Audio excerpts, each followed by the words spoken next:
6:38 en el territorio continental ecuatoriano, buscando la verdad en la revista de Opinión Democracia a través de Exa FM, Democracia M y Democracia TV.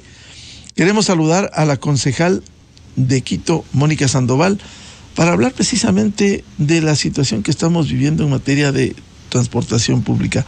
Sabemos la complejidad que hay, el crecimiento inevitable del parque automotor. Cada año crece el número de vehículos y no hay soluciones mágicas en Quito. Una de las alternativas en las grandes urbes es la transportación pública. Y en ese sentido, por cierto, el metro va a venir a ser parte de la solución de la transportación. Sin embargo, hoy esta situación es compleja. ¿Cómo se afronta desde el municipio la situación de la transportación pública? Concejal Mónica Sandoval, muy buen día. Muy buenos días, Miguel, y buenos días a toda la audiencia que está conectada a este medio de comunicación. Bueno, el tema de la movilidad en sí y de la transportación pública como uno de los elementos más importantes que hay dentro del espectro de movilidad, creo que es una deuda pendiente que tiene el municipio de Quito. Tú lo has dicho con propiedad, el Metro de Quito, esperemos que en diciembre, tal y como se han comprometido los funcionarios del Metro de Quito, empiece a funcionar la columna vertebral de la transportación pública. Pero no es todo, o sea, no es la solución. El Metro de Quito no es la solución al transporte público cuando hay un índice importante de inseguridad en el transporte público. Según los datos que yo tengo, hay 70 delitos diarios que se hacen en el sistema troncalizado, es decir, entre la ecovía y el trolebús que nosotros administramos. 70% de delitos. ¿Cuántos de esos delitos luego se van a trasladar también al Metro de Quito? Esa es una de las preocupaciones más grandes que hay, porque no habrá forma de bajarle al ciudadano del transporte privado, de su propio vehículo, si no hay índices de seguridad que le permitan a la ciudadanía dejar el auto en casa y subirse en el sistema, ya te digo, el trole, la ecovía y el mismo Metro de Quito. Y además, empezaba diciendo que el metro no es toda la solución. El transporte en superficie, con los corredores que nosotros tenemos, con los que no están en nuestra administración, como el Central Norte, como el Sur Occidental, y toda la gama de transportación convencional, no ha podido llegarse a un acuerdo respecto de la reestructuración de rutas y frecuencias. Eso nos deja en un problema muy grande para el funcionamiento del Metro de Quito, porque cómo vamos a obtener los pasajeros que se necesitan para que ese sistema funcione como se debe, funcione a cabalidad. Necesitamos una cantidad importante de pasajeros que hoy mismo no se pueden garantizar porque las rutas en superficie no están no está arreglado todo el problema que la administración anterior nos dejó. En el caso del Metro de Quito, ¿en qué estado se encuentra este momento? Sabemos que se estaba concesionando la operación, avanzó inicialmente, no se concretó, se volvió en el proceso y hubo una promesa de que en diciembre empiece el pleno funcionamiento. ¿Cómo está este momento? Bueno, yo tengo la sensación que la entrada al funcionamiento del Metro de Quito va a pasar más o menos como la revisión técnica vehicular. El 1 de julio se supone que la revisión técnica vehicular tenía habilitados los centros de revisión técnica vehicular, comprados los stickers y listo el sistema de toma de turnos. Ninguna de esas cosas ocurrió y fue más bien semanas después que se fueron solucionando medio todos los problemas. Todavía hay algunos ciudadanos que vía redes sociales se quejan amargamente de las multas que le imponen. ¿Y qué pasa con el Metro de Quito? Nos dijeron el 15 de diciembre que iba a entrar en operación comercial el Metro de Quito. La operación comercial significa que uno pueda cancelar el valor de la tarifa y viajar dentro del sistema subterráneo a través del Metro de Quito y el de arriba convencional y troncalizado. Pero hace poco hubo una nota de prensa donde dicen es que los validadores ya mismo vienen, todavía está en fabricación, vamos a tener el metro gratis, ya ya adjudicamos el contrato para la operación, pero todavía no firman el contrato. No sé si tú te has dado una vuelta por algunas de las paradas y todavía tienen tela verde, eso quiere decir que siguen en alguna construcción del metro de Quito. Entonces yo creo que hay varios temas que no se han solucionado. Primero, ya nos entregaron la obra porque el 15 de diciembre es en un mes. ¿Ya tenemos el sistema de recaudo listo para que la ciudadanía pueda cancelar su pasaje? Creo que no, por eso es que se va a hacer gratis. ¿Ya tenemos probados todos los sistemas? Creo que no, porque todavía hay un problema importante. ¿Ya se firmó el contrato con el operador? Todavía no se ha firmado el contrato. ¿Ya tenemos arreglados el transporte en superficie? No, tampoco tenemos. Entonces son una serie de, en una checklist que no estamos cumpliendo como Metro de Quito. Pero en todo caso, siendo la obra más importante que tiene la ciudad, sería imperdonable que no entre en funcionamiento. Mientras esto se finiquita y se avanza, hemos visitado efectivamente en estas pruebas del metro. Virtualmente está concluida la obra física, como se suele decir, faltará algunos temas. Sin embargo, la expectativa es cuando entre en pleno funcionamiento y comience a formar parte de la solución de la transportación masiva. ¿Qué se ha anunciado últimamente en el Consejo? Hace un par de meses la gerencia del Metro de Quito se comprometió a que entre en funcionamiento el 15 de diciembre. Hoy nos han dicho que, y no oficialmente, sino a través de medios de prensa, que va a tardar un par de meses más y que será quizás en febrero que entre en pleno funcionamiento. La idea es que, bueno, si es en enero, en febrero, en diciembre, como quieran, pero que entre en funcionamiento, pero como la columna vertebral del sistema de transportación pública. Es decir, que se integre al sistema, que uno, tal y como dice la ordenanza 017, puedas con 60 centavos viajar a través de todo el sistema, tomar quizás un bus convencional, bajarte en Quitumbe, tomar el metro, subir en la estación el recreo, quizás tomar el trole y así viajar durante todo el sistema. Hay que tomar en cuenta que no son sistemas independientes. El trole no es por aquí y el metro por acá. Todos formamos parte de un solo sistema de transportación pública que hay que darle las condiciones de seguridad para que los vecinos, los quiteños y quiteñas, se bajen del auto particular y se suban al transporte público. Porque si no, realmente habremos hecho una inversión significativa, más de 2.100 millones de dólares, para que no funcione en el transporte de pasajeros. Eso es terrible. Y además, la congestión en superficie por el uso del auto particular es increíble. 1.5 pasajeros es el índice de ocupación del auto privado. Y cada vez la gente, por el tema de seguridad, los ciudadanos, los quiteños, por el tema de seguridad, queremos nuestro propio vehículo donde subamos las ventanas y lleguemos al trabajo, cuando esa no es la idea. La idea es que haya transporte público de calidad y seguro. Si el transporte es seguro para las mujeres, es seguro para todo el mundo. Ahora, siendo importante el que haya seguridad, una prioridad para el conductor, para el transeúnte, para el peatón, también juega hechos adicionales. En grandes urbes, cuando funciona la transportación masiva, existen opciones de parqueadero. Uno va a tal estación, deja el vehículo durante el día, toma el transporte masivo, en este caso el metro, llega al trabajo puntualmente, porque así funciona este sistema, pero aquí tampoco se puede ofertar una gran posibilidad de parqueaderos. Eso limita, y por ello, bien decía usted, concejal Sandoval, casi un 70% nos vemos abocados a usar el vehículo privado. Exactamente, es un diagnóstico del tema del transporte público referente a los parqueaderos, especialmente los parqueaderos de borde.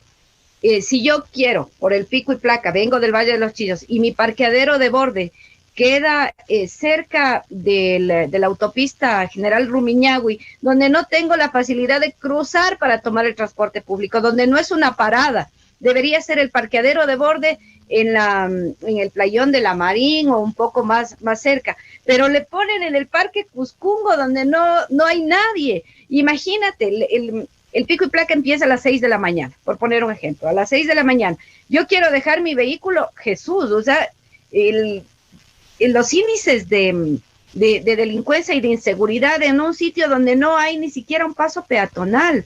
Dejo mi vehículo, ¿cómo salgo? En absoluto, absoluto abandono ahí, por ahí no hay ni luz. Y lo mismo pasa ya cuando entra en funcionamiento el metro. Si yo quiero llegar de Carcelén y quiero tomar ya el transporte troncalizado, digamos, en la Ofelia, ¿dónde está el parqueadero de borde donde yo deje mi vehículo? No hay esas facilidades. No se ha tomado en cuenta que el ciudadano puede ser, como tú dices, en las grandes urbes. Uno deja el vehículo en las afueras y entra un gran sistema de transporte público donde puede viajar a través de ese sistema e ir tomando diferentes modalidades de transporte público. Eso tampoco se ha solucionado. ¿Dónde vamos a dejar el auto particular? ¿Cuáles son las garantías de que dejemos en las afueras nuestro carro y nos podamos subir y viajar a través del sistema? Además, debería haber otras modalidades. Por ejemplo, en Quitumbe, tú tienes alrededor de Quitumbe muchas áreas municipales y estatales. Tienes la plataforma, tienes el complejo judicial. Quizás llegas a Quitumbe y de ahí tomas el sistema de bicicleta pública que lo han dejado morir. Hay más de 2,000 bicicletas pudriéndose en una bodega de la AMT y no hay quien mueva ese proceso. No hay quien mueva y logre sacar esas bicicletas que no le han costado ni al alcalde ni a los concejales. Nos han costado a todos los quiteños. Y ahí sigue, cuando podrías viajar en estas microcentralidades o en estas centralidades que tenemos a través de estos sistemas alternativos. Es decir, ¿qué quiero decir con esto? Que la movilidad incluye el transporte público, el transporte privado y también los modos de transporte sostenibles donde no hay quien lo haya visto y piensan que el metro es la solución, están realmente equivocados. El metro es parte del sistema, pero no la solución a todo el sistema. ¿Y de quién depende este análisis, estas decisiones? Entendemos que del Consejo finalmente, pero también de la Secretaría de Movilidad. Así es, el Consejo lo que hace es legislar. Y la legislación ya se aprobó hace más o menos años, ya vamos a cumplir 2 años con la ordenanza 017 que establecía el sistema del sistema general de transporte público, donde se establecía la tarifa, pero donde también había la obligación de la integración de todos los sistemas, convencional, troncalizado, Metro de Quito y todos los subsistemas que existan, incluido el sistema de bicicleta pública. Pero nada más las decisiones ejecutivas, dado todo el tema de absoluta inestabilidad que ha tenido el municipio de Quito, ha hecho que quienes toman las decisiones pues no se concentren. Hay que concentrarse en las decisiones importantes que necesita esta ciudad para solucionar los problemas. Y eso, la falta de concentración también es tenaz, ¿no? Y ahí tenemos los resultados. Un tráfico imposible. Si tú vives en Quitumbe y trabajas en Carcelén, necesitas 2 horas. Es como viajar a Santo Domingo. Bueno, y no solo en esas distancias, más de 35 kilómetros, en la propia ciudad, a horas pico, 5:30 de la tarde, hemos vivido eso. A veces 2 horas para cruzar 15, 20 kilómetros, ni siquiera de Quitumbe a Carcelén, 15 a 20 kilómetros. No hay manera de buscar desfogues, aun cuando pone uno las herramientas tecnológicas que hay ahora. Sin embargo, no hay cómo planificar. Incluso ha habido que hacer obras inevitables, la repavimentación, pero a veces esto genera un caos mayor, la circulación dentro de la parte urbana, concejal Sandoval. Dentro del hipercentro es un caos total. Y para muestra un botón, hace pocos días hubo un concierto de un señor que había muchísima gente y se cerraron todas las vías, se cerraron todas las calles. O sea, y el ciudadano que no quería ir a ver al señor Bad Bunny. Y si tú tenías una emergencia y tenías que cruzar a verle a tu papá, tu mamá, tu hijo, a verle cerca del colegio, no, se cerró todo, se cercó todo, con un perjuicio absoluto a la ciudadanía que vive cercana a estos, al estadio, al Coliseo Rumiñahui.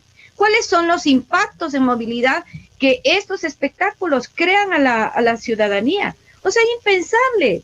Si tú vives, no sé, en la República del Salvador, ya mejor resígnate y ándate a dormir donde tu tía, donde alguien que te dé posada, porque es imposible pasar, imposible. Entonces, ¿cuáles son las medidas de mitigación del impacto en la movilidad? No puede ser que desde el Estadio Olímpico hasta el Cinemark, que me parece que es en América, que es una vía transversal que cruza más o menos la ciudad, De te oriente a demoras occidente. 45 minutos, 45. Entonces, realmente yo creo que ahí hay que pensar bien cuál es el modelo de movilidad que tenemos, pero para eso es básico, Miguel, básico. Si no tenemos un transporte público que sea seguro, nadie va a querer subirse en un bus. ¿Quién va a querer subirse si tienes vendedores, si tienes quizás personas que te asaltan, que te roban? Nadie va a querer. Mejor, rápido, me compro un carro, yo me encierro y viajo, así me demore 3 horas en llegar. El problema aquí es de movilidad, pero básicamente de seguridad. ¿Y cómo lograr un transporte seguro? ¿Han hecho análisis de otras ciudades en donde de alguna manera mejora y funciona la transportación masiva? Ahí hay que hacer varias cosas, ¿no? Yo lo había planteado. La una es que la Policía Nacional también tiene que ayudarnos en eso. Yo tengo a veces la sensación de que hay los operativos y hay las cámaras. Se van las cámaras, o sea, las cámaras de televisión me refiero, se van las cámaras y se acaba el operativo. Entonces, todos los procesos de seguridad de operativos deben hacerse en forma continua, de una manera que ya incluso sea disuasivo para las personas que son delincuentes, que digan, no, en el transporte público no puedo entrar. La otra es que la Policía Nacional también, y con nuestros agentes metropolitanos de transporte, que nosotros tenemos competencia en el porte de armas blancas, y también los agentes de la AMT, nos pongamos, pero clarito, ¿cuál es el objetivo? Mejorar la seguridad en el transporte público para que la gente pueda migrar del transporte privado al transporte público. Y eso significa que ellos también viajen con nosotros. Solo los operativos se hacen en las paradas y en los buses. Es increíble la cantidad de delincuentes que hay. La cantidad. Y un tema muy importante que también la ciudadanía es parte del tema de seguridad, y es no comprar cosas robadas. Te roban el celular porque hay una demanda de teléfonos celulares que se venden en un mercado negro que nadie ha sido capaz de controlar. Entonces, esas son algunas de las ideas. Otro que tenemos es la posibilidad de que la Fiscalía establezca módulos de denuncias en las paradas. Si no, hay impunidad. Te roban y gracias, no me mataron y te vas. Nadie denuncia porque es una complicación denunciar, luego contratar al abogado, y que nadie, ninguna institución, el municipio de Quito debería hacerlo, por lo menos en el transporte público, asumir el patrocinio de estas denuncias hasta la finalización del proceso, de tal manera que sepan que aquí hay una institución que no se va a dejar y que va a estar al frente para que estos delitos no vuelvan a cometerse. Claro, pero eso es decisión política y liderazgo que le falta muchísimo a esta ciudad. Ahora, lo que usted cita, concejal Sandoval, ¿esto pasa por recursos económicos para presentar la denuncia? Segundo, el miedo para enfrentar al delincuente, a veces en delito de flagrancia, y se opta por la resignación. Ya perdí, por lo menos no me atacó, y entrega las pertenencias. Es decir, una situación de indefensión de la ciudadanía que realmente le resigna vivir en estas condiciones. Así es. O sea, estamos en un estado total de indefensión porque no hay quien nos defienda. Si a ti te roban el teléfono en el bus, agradeces que antes no te mataron, no te hirieron y te vas. ¿Y dónde está la institucionalidad? ¿Cómo le podemos poner al ciudadano a que frente las denuncias cuando nosotros deberíamos estar ahí al frente? ¿Quién contra el municipio? ¿Quién contra, no sé, la MC, la MT? ¿Quién? Porque se están metiendo con la institución, con el municipio como tal, y ya no con la ciudadanía, quien tiene miedo. Da miedo, en serio, da miedo denunciar. Pero si tenemos al municipio de Quito diciendo, un ratito, aquí frenteamos nosotros. Hay una cantidad de abogados en el municipio de Quito. Quizás si multamos menos por el pico y placa y nos ponemos a hacer menos cosas intrascendentes y nos centramos en que necesitamos mejorar la movilidad y para eso es importante mejorar la seguridad en el transporte público, yo creo que vamos a mejorar muchísimas cosas y asumir como institución que es también nuestra competencia los temas de seguridad ciudadana. Y el tema del control de las motos, ¿cómo está? ¿Qué ha hecho el Consejo? O sea, pésimo. Lo que hemos llegado es a quejarnos porque como no podemos tomar decisiones en torno a la remoción de los funcionarios que en mi criterio no le están cumpliendo a la ciudad, uno no pasa de la queja, ¿no? Una gaviota no hace verano. Y aquí hay una resolución que emitió la Agencia Nacional de Tránsito para el control de las motocicletas. Y en 4 meses hubo 51 sancionados, cuando por el pico y placa 2.200 sancionados, casi $1 millón en multas. Y en el control de las motos, 51. Entonces es porque no se enfocan. Y enfocarse es tener clarísimo cuál es la meta, cuál es la idea y qué es lo que vamos a hacer. Entonces piensan que hay que sancionar por el pico y placa cuando tenemos delincuentes dándose la vuelta, que quizás si hubiéramos tomado a tiempo los controles de que no haya 2 personas en moto, se hubiera de alguna manera prevenido algunos delitos. Siendo realistas, resulta muy difícil ordenar esta situación compleja en el transporte público. Más aún, estamos en el mes de noviembre, viernes 18. Ya viene el mes de diciembre, mucho más complicado por las compras de Navidad, las fiestas de Quito, inevitables. Pero ¿va a ser peor la circulación? Yo creo que sí, claro. Diciembre es un mes complicado por la circulación. Y hoy mismo tenemos la inauguración del Mundial, todo lo que significa el Mundial, hasta el 15 de diciembre es tenaz, las fiestas de Quito, Navidad, fin de año y año electoral. Entonces tenemos todas esas complejidades, pero hay que analizar. A ver, me piden permiso para cerrar la calle para hacer estas fiestas. Muy bien, vamos a priorizar que las fiestas se hagan en los parques, no en las vías, para evitar los cierres. Pero si así es inevitable, vamos a establecer cuáles son los cierres que se hagan y cuáles son las vías alternativas para la circulación. ¿Cuáles son las vías?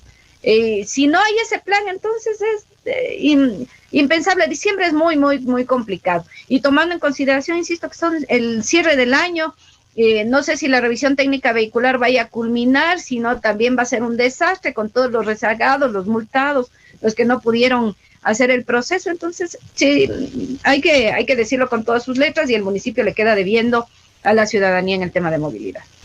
Bien, a la concejal de Quito, Mónica Sandoval, muchas gracias por atender a la revista de Opinión Democracia este viernes y ojalá se encuentren soluciones. No es fácil, no es compleja, esto no es un tema de magia, sino realidades que estamos viviendo en Quito. Muchas gracias, Mónica.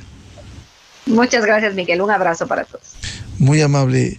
Buscando la verdad en la revista de Opinión Democracia, 7:02 en el territorio continental ecuatoriano. Vamos a una pausa publicitaria y ya volvemos para hablar la metida de mano en el Consejo de Participación Ciudadana y también el juicio político, ese teatro que van a hacer hoy tarde en la Asamblea Nacional. Juicio político solo a 4 de 7 consejeros del Consejo de Participación Ciudadana, para que se quede una de las sobrinas de un asambleísta social cristiano. Esa es la realidad, no es mentira, esa es la realidad. Ya volvemos.